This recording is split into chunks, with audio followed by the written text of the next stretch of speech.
Hello student, युवा computer study channel में आपका स्वागत है। जैसे कि आपको पता ही होगा कि जो मैं आपको प्रैक्टिकल लेक्चर दे रहा हूं वो टोटल सीपीसीटी के लिए है। इसके बाद मैं आपको डीसीए और पीजीडीसीए दोनों की ही लेक्चर अपलोड करने वाला हूं, वो भी कौन सी, पीसी पैकेज की बुक में। पीसी पैकेज की बुक में आप फर्स्ट यूनिट से लेके 5th यूनिट सारे लेक्चर अपलोड करूंगा। ओके, तो आप देखते चलना कैसे कैसे प्रैक्टिकल करता हूं और हर एक चीज का यूनिक कॉन्सेप्ट दूंगा। तो आज की वीडियो स्टार्ट करते हैं। तो सबसे पहले अपन को ये देखना है कि एमएस वर्ड को कैसे ओपन करते हैं। विंडो प्लस आर प्रेस करना तो एक डायलॉग बॉक्स खुलेगा जिसको रन कमांड भी कहते हैं। इस रन कमांड में आप विन वर्ड प्रेस करना, विन वर्ड प्रेस करोगे। जैसे ही मैंने विन लिखा, इस डायलॉग बॉक्स में यहाँ पर आपको विन वर्ड लिखना है अपने कीबोर्ड की सहायता से। WI, ये देखो विन, विन वर्ड। स्पेलिंग आपको सेम रखना है। यदि यहाँ पर आपकी स्पेलिंग मिस्टेक होती है तो विन वर्ड ओपन नहीं होगा, ये फिक्स है। ओके, जैसे ही मैं कीबोर्ड से एंटर प्रेस करता हूँ तो इसको हल्का सा क्लोज कर देना। इसके बाद ये ब्लैंक डॉक्यूमेंट लिखा है, ब्लैंक डॉक्यूमेंट में जैसे आप क्लिक करोगे तो आपके सामने एमएस वर्ड का इंटरफेस दिखाई देगा। मैंने आपको होम मेन्यू के सारे लेक्चर कंप्लीट कर दिए हैं। होम मेन्यू में आपको clipboard block, font block, paragraph block, style block और एडिटिंग ब्लॉक, ये सारे ब्लॉक मैंने आपको एकदम क्लियर कर दिए हैं। यदि आप इनको देखना चाहते हो तो मेरी पुरानी वीडियो में जाना और आपको A to Z सारे कॉन्सेप्ट क्लियर हो जाएंगे। आज अपन एमएस वर्ड की सेकेंड मेन्यू इंसर्ट में चलते हैं। अब यहाँ पर अपन को ये देखना कि इंसर्ट में अपन को कितने पार्ट में पढ़ना है। तो अपन को देखो, यहाँ पर है पेज ब्लॉक अलग, टेबल ब्लॉक अलग, फिर ये एक और ब्लॉक है। ऐसे बहुत सारे अपन को ब्लॉक मिलेंगे, तो अपन एक एक ब्लॉक करके आज पढ़ते हैं। ओके, तो सबसे पहले पेज ब्लॉक में क्लिक करेंगे। अब ये ब्लॉक क्या होता है, रिबन क्या होती है, मेन्यू बार क्या होता है, आप मेरे पिछले वीडियो में जाकर देख लेना, वहां मैं एक एक चीज को कंप्लीट डिफाइन किया हूँ। ओके, तो जैसे मैं पेज में क्लिक करूंगा तो क्लिक करते ही आपको तीन ऑप्शन मिला दिखाई देंगे, एक कवर पेज का, एक ब्लैंक पेज का और एक पेज ब्रेक का। अब ये एक्चुअली में होते क्या हैं, आप थोड़ा सा ध्यान से देखना। जैसे ही मैं कवर पेज में क्लिक करता हूं तो कवर पेज में क्लिक करते ही आपको कुछ और पेज दिखाई देंगे। ये आपको कुछ इस टाइप के पेज दिखाई देंगे। कवर पेज का मतलब ये होता है कि जो हम फाइल बनाते हैं उसका फ्रंट पेज कवर पेज कहलाता है। क्या, फ्रंट पेज। आपकी कोई बुक होती है जो आपका पहला पेज होता है जिसको अपन कवर बोलते हैं, तो उस कवर को किस प्रकार से डिजाइन करना है, क्या लिखना है, टाइटल क्या लिखना है, लेखक का नाम क्या लिखना है, उसके लिए आपको कवर पेज का उपयोग करते हैं। तो मैं किसी भी एक पेज को जो आपकी इच्छा हो उसका चुनाव कर सकते हैं। मैंने यहाँ पर इसको चुनाव किया। जैसे ही मैं इसमें क्लिक करता हूँ तो वो कवर पेज अपन को यहाँ पर दिखता है। It's okay. फिर अपन यहाँ पर ईयर के स्थान पर जो भी ईयर हो अपन वो टाइप कर सकते हैं। ठीक है, देखना कैसे। मैं यहाँ पर इसको सिलेक्ट करता हूँ। इसके बाद 2022 मैंने यहाँ पर ईयर को प्रेस, जैसे ही मैं यहाँ पर ईयर को लिख के एंटर किया तो यहाँ पर ईयर आ गया। अब यहाँ पर आया डॉक्यूमेंट टाइटल, आप अपने डॉक्यूमेंट का टाइटल दे सकते हो। अब डॉक्यूमेंट टाइटल का मतलब क्या होता है कि जो आपने फाइल बनाई है वो किस फाइल, किसके लिए बनाई है। मैंने बोला ये स्टूडेंट, स्कूल स्टूडेंट की फाइल है, तो आपको यहाँ पर एक बार डॉक्यूमेंट टाइटल में क्लिक करना होगा और मैंने बताया यहाँ पर स्टूडेंट, स्टूडेंट फाइल। तो मैं जैसे ही स्टूडेंट फाइल में लिखा और बाहर जैसे ही एक बार मैंने क्लिक किया तो वो स्टूडेंट फाइल अपनी यहाँ पर लिख गया। अब यहाँ पर अपन को कुछ ये पिक्चर चेंज करना है, अलग करना है। तो कुल मिला के जो पेज होता है कवर पेज, वो अपन को यहाँ पर पेज दिखाई देंगे और अपन उस इसमें कुछ अन्य प्रकार की एडिटिंग कर सकते हैं। ओके, इसके बाद आता है अपना ब्लैंक पेज। अब ब्लैंक पेज का यूज कैसे होता है आप वो देखना थोड़ा सा। तो इसको देखने के लिए अपन इसको डिलीट करते हैं। डिलीट कैसे होगा, इसको सेलेक्ट करेंगे और डिलीट प्रेस कर देंगे। इसको भी सिलेक्ट करिए आप, डिलीट बटन दबा, जैसे डिलीट बटन को प्रेस करेंगे ये भी डिलीट हो जाएगा। जितनी कंपोनेंट आप सेलेक्ट करोगे उतने कंपोनेंट डिलीट होते जाएंगे। ओके, इसको सिलेक्ट करो, ये भी डिलीट, इसको सिलेक्ट, ये भी डिलीट। और आपको कोई नया पेज लेना हो तो आप फाइल मेन्यू में जाना, और ये न्यू है, न्यू ब्लैंक डॉक्यूमेंट, जी हाँ। ओके, अब मैं यहाँ पर कुछ लिखा लिखाया लाना चाहता हूँ डेटा, तो उसमें एक फंक्शन चलाते हैं, उस फंक्शन का नाम होता है रेंड फंक्शन। रेंड, तो रेंड कैसे चलाते हैं थोड़ा देखना, इक्वल RAND, रेंड। मैंने ब्रैकेट ओपन किया, थोड़ा सा अपन को नहीं दिख रहा, जूम कर लेते हैं।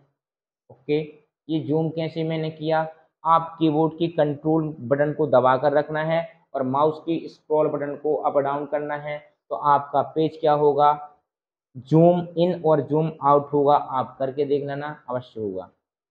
रैंड फंक्शन चलाने के लिए इक्वल RAND, रैंड, कोष्टक ओपन किया।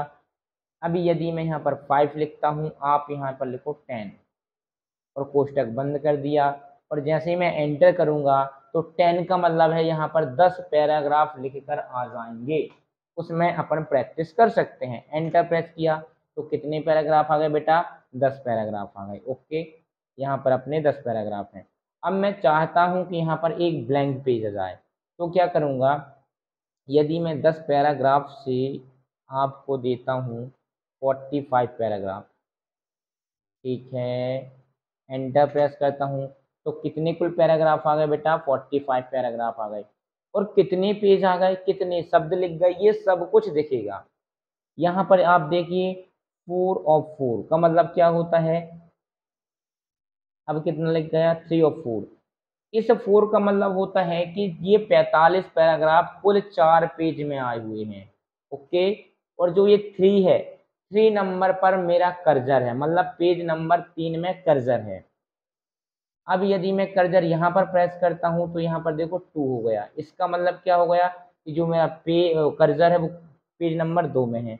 अब मैं यदि सारे पेजों को एक साथ देखना चाहता हूँ तो अपन जूम कम करेंगे, तो सारे पेज को एक साथ देख सकते हैं।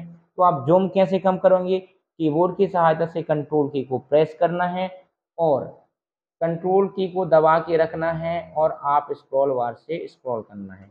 कितने पेज आ गए बेटा, 1 2 3 4, 4 पेज आ गए। ओके,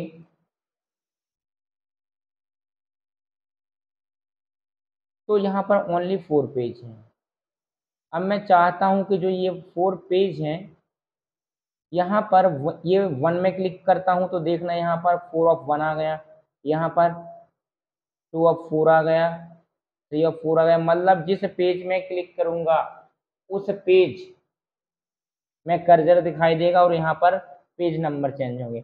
अब मैं चाहता हूँ 1 और 2 के बीच में एक खाली पेज आए, तो 1 में कर्सर रखूँगा, पेज में जाऊँगा और ब्लैंक पेज में जैसे क्लिक करूँगा तो देखिए आपको दिखाई दे रहा है, क्या दिखाई दे रहा है, 1 और 2 के बीच में एक छोटा सा ब्लैंक पेज दिखाई दे रहा है। आप ये देखिए, तो ये एक खाली पेज आ गया। ओके, ये खाली पेज छोटा क्यों दिख रहा है, क्योंकि मैंने जूम कम किया है। इसको मैं बड़ा करूँगा और इसमें कुछ भी लिखता जाऊँगा तो पेज का ऑटोमेटिक साइज बढ़ता जाएगा। ये ओके, तो ब्लैंक पेज का मतलब होता है एक खाली पेज लेने के लिए ब्लैंक पेज का यूज किया जाता है। लेकिन लेकिन लेकिन आप ये जरूर ध्यान समझना, जो ये ब्लैंक पेज होता है, ये ब्लैंक पेज आने की कंडीशन क्या होगी, आने की कंडीशन का मतलब क्या होता है कि मेरा पेज कहाँ पर खाली आएगा। तो आप विशेष रूप से ध्यान रखना, यदि ये 1 2 3 नंबर का पेज है, आपका कर्सर यदि 3 नंबर पेज में है, तो जिस पेज में कर्सर होता है उस पेज के बाद वाला पेज हमेशा खाली आता है। ये होता है ब्लैंक ऑप्शन का यूज, इस चीज का विशेष रूप से आप ध्यान रखना। ओके, इसके बाद आता है अपना break, page break. Page break से क्या होता है, इसको भी आप बहुत अच्छे समझना। और यदि आपके घर में कोई सिस्टम है तो आप सिस्टम को ओपन कर लेना और जैसे जैसे मैं बताता जाता हूँ वैसे वैसे करते चलना। यहाँ पर मैं एक फंक्शन चलाता हूँ, इक्वल RAND, रेंड, कोष्टक ओपन किया, यहाँ पर 10 लिखा और कोष्टक बंद कर दिया। इससे होगा क्या, इससे ये होगा कि डेटा आपको 10 पैराग्राफ लिखा लिखाया आ जाएगा। जैसे ही मैं एंटर प्रेस करता हूँ तो 10 पैराग्राफ लिख के आ गए। अब इसके बाद पेज ब्रेक में होगा क्या कि मैं यदि यहाँ पर कर्सर लाता हूँ, आपका कर्सर यहाँ पर ब्लिंक करता है। अब कर्सर किसे कहते हैं?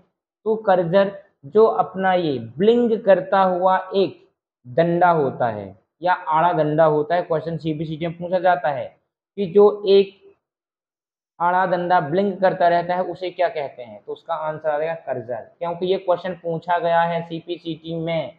ओके, तो यहाँ पर कर्सर है। कर्सर के बाद वाला डेटा मतलब ये वाला डेटा, ये कर्सर के बाद वाला डेटा नीचे का कहलाया और कर्सर के पहले वाला डेटा ये पूरा कहलाया। तो ब्लैंक पेज में पेज ब्रेक में होता क्या है कि आप पेज ब्रेक करोगे तो कर्सर के बाद वाला डेटा सेकंड पेज में जाएगा। अब देखते हैं करके, ये चला गया सेकंड पेज में। यहाँ पर मेरा कर्सर था तो देखो ये पेज यहाँ पर कर्सर था और जैसे ही मैंने पेज ब्रेक किया और यहाँ का डेटा सेकंड पेज में आ गया। आप थोड़ा सा जूम कम करिए, ये पहला पेज ये है, दूसरा पेज ये है। मेरा कर्सर यहाँ पर था और अभी ब्लिंक हो रहा, आपको शायद दिख रहा होगा। तो मैंने यहाँ पर कर्सर रखा और मैंने क्या किया, पेज ब्रेक कर दिया और पेज ब्रेक किया तो इसके नीचे वाला डेटा सेकंड पेज में आ गया। तो पेज ब्रेक की डेफिनेशन कैसी होती है?